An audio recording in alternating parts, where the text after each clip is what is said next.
My god, did you watch us? We offer our victory to thee. Adalmann shouted at the top of his lungs like a true fanatic. Wasn't Adalmann and his gang a little too strong to guard the 60th floor? I did tell Adalmann to challenge a party with a party, didn't I? Well, he definitely obeyed my orders and fought opponents with equal numbers. But he was still cheating, right? Why, you asked? Because, if 3 Special 8 Calamity class beings appeared at the same time, they could easily obliterate a small country. If this was happening under my nose, then there must have been more things they were hiding from me. I'll save Ramrus's interrogation for when things settle down. Today, I'll show my appreciation for Adalmann and his crew.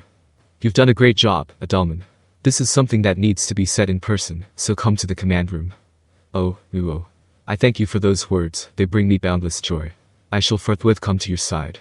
As usual, he was excessively formal. Well, this was simply your quintessential Adalmann. It appears Albert has regained his voice. Can you bring him here as well? Understood. Then, what about my death dragon? I'm afraid you need to leave it there. Yes, sir. The death dragon looked rather depressed, but I had to harden my heart and reject the request. It was something like 10 meters long, which was way too large to even fit in this room, okay. Aside from Valdor's private hall on the 100th floor, the command room wasn't that big. I felt bad for the dragon, but my hands were effectively tied. I asked Xian to make black tea for Adalmann and Albert. However, she spun around and responded with a serious face, "Can skeletons drink?" Right, she had a point. Although Albert seemed to have regained flesh, Adalmann was still the same old skeleton. Well, maybe they could at least enjoy the smell. It's more about setting the mood, you know. Oh, really? Understood. I waited for Adalmann and Albert's arrival as we were having this bizarre conversation. I sincerely apologize for keeping you waiting, Rimuru-sama. I am eternally grateful to be able to have an audience with you. Adalmann and Albert both kneeled down in front of me. Looking at these two up close instead of on the big screen made me doubt whether these really were the same individuals they had grown too strong. That was a splendid job. Albert, was it? You handled that sword masterfully. And Adalmann, your performance as a guardian was very impressive.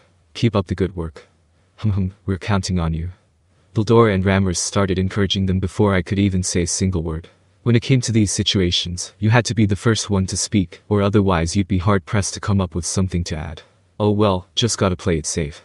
Man, ain't that the truth? I haven't seen you guys in a while, so I was really surprised at how much you've grown. It was more of an evolution than growth. Those 3 were pretty strong, so I thought it might be a tough fight for you guys, is what I actually wanted to say, but there were times when you had to bite your tongue, and this was one of them. Yes, sir. Adalmann and Albert were overcome with emotion. To wash away this little sense of guilt, I told them to take a seat. This is truly a pleasant aroma. If anyone else served me tea, I might have taken it as an insult. Ah, she had a point after all, huh? I guess it would be a cruel joke to people who were unable to drink.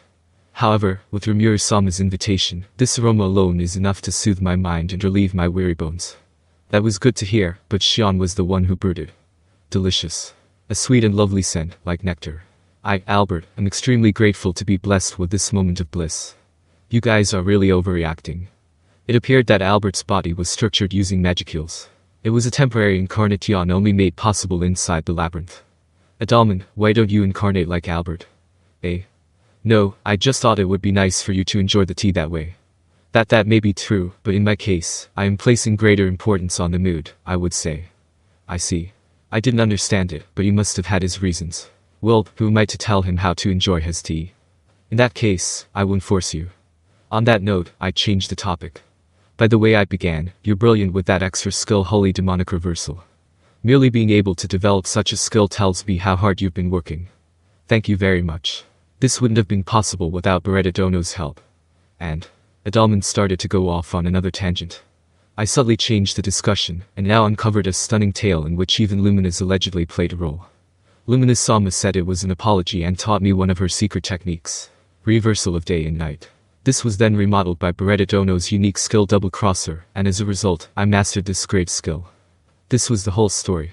The apology, as Luminous called it, was for overlooking the rampage of the 7 luminaries. Why did Granbell plan to eliminate the talented Adalmann? I had my own theory about it. Other than Granbell, the members of the 7 luminaries had desperately tried to remove any threats that challenged their positions, so they ultimately decided to eliminate Adalmann. On the contrary, Granbell thought that Adalmann would only be useful to him if he could overcome such a trap. Adalmann and his entourage fought against the zombie dragon, ending that battle in a draw. Perhaps that wasn't the result Granbell was looking for. He felt that if Adalmann couldn't even beat an enemy of that caliber, then it would be impossible for him to be a guardian of humanity. This is what I believe had occurred.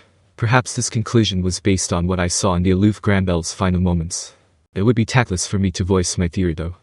While hoping that one day Adalmann would realize it himself, I changed the subject yet again. That's brilliant. I'll have to give Luminous my regards later, but first things first, Adalmann. Sir. As of now, you can beat the current guardian of the 70th floor, right? What do you mean by that? I gave a detailed explanation to the confused Adalmann. Right now, floors 61 through 70 were the golem zone. They were filled with mechanical tireless soldiers. Some of the special area bosses were even outfitted with prototype firearms. This zone had many types of evil traps, including landmines. Nevertheless, they weren't strong enough to kill, which heavily implied that this whole setup was for the healers to be able to use the zone as a training ground. Also, the boss monster was a remodeled elemental colossus. Vesta had finally completed his brainchild with the help of Cajun. They had succeeded in miniaturizing it and reducing its weight, while maintaining the high defense offered by Magisteel. Its mobility was greatly improved too, and careful consideration was given to completely protect the cockpit. Even though it wasn't autonomous, it was designed with room for a pilot to control it from the inside. It also had a very handy remote control feature that let you operate it telepathically. Around this time, Beretta should have been controlling it remotely. And since nobody was technically inside, that meant it was immune to attacks from viral poison. Even Minos's Bardich wouldn't have made a dent in its Magisteel body, since it was covered in laminar armor. Plus, it featured magic interference thanks to Charybdis's scales. It was a wholeheartedly invincible Iron Guardian. That was the Demon Colossus in a nutshell, the updated version of the Elemental Colossus. Shinji's team couldn't conquer the 70th floor, I was sure of it. However, after watching how Adalmann's team fought, I changed my mind. Vildor, who do you think is stronger? Adalmann, or the Demon Colossus? Adalmann, without a doubt. Exactly. It's official, Adalmann. You've been promoted to Guardian of the 70th floor. I'm not making a mistake, am I? If Vildor thinks so too, then this must be the right call. Answer. The difference in combat power between the individuals Adalmann and Demon Colossus is. This was more about the mood, so I really didn't need all the minute details. Adalmann, shall spare no effort to live up to your expectations, Rimuru-sama. Albert, humbly pledge myself to my lord, Adalmann. The two of them declared while kneeling down in front of me. I look away for a bit and these guys get crazy strong, huh? The Demon Colossus wasn't actually weak, but his presence as a boss honestly was. And above all, we couldn't afford to let it get destroyed again.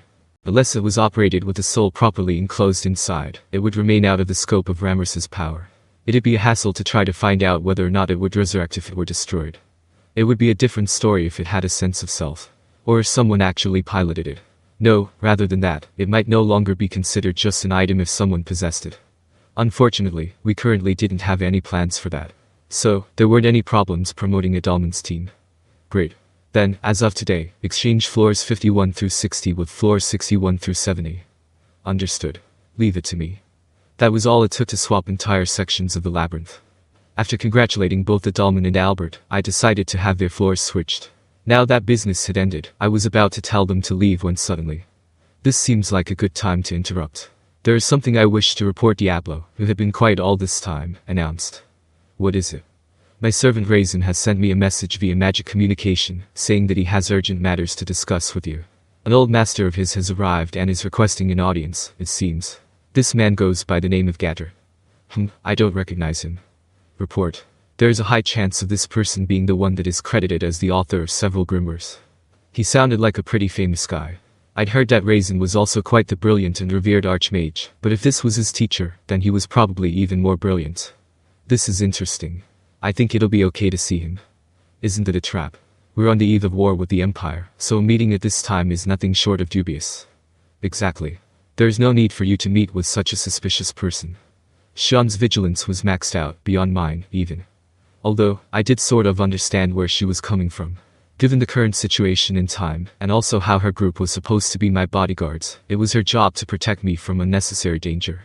I wasn't a particularly cautious person, so I figured it'd be better to listen to my subordinates in this regard. Rightfully so, Diablo agreed. You do not need to heed the opinions of a man like Raisin. Naturally, that extends to me, as well. He sounded so genuine, but most likely he just sought to avoid any hassles.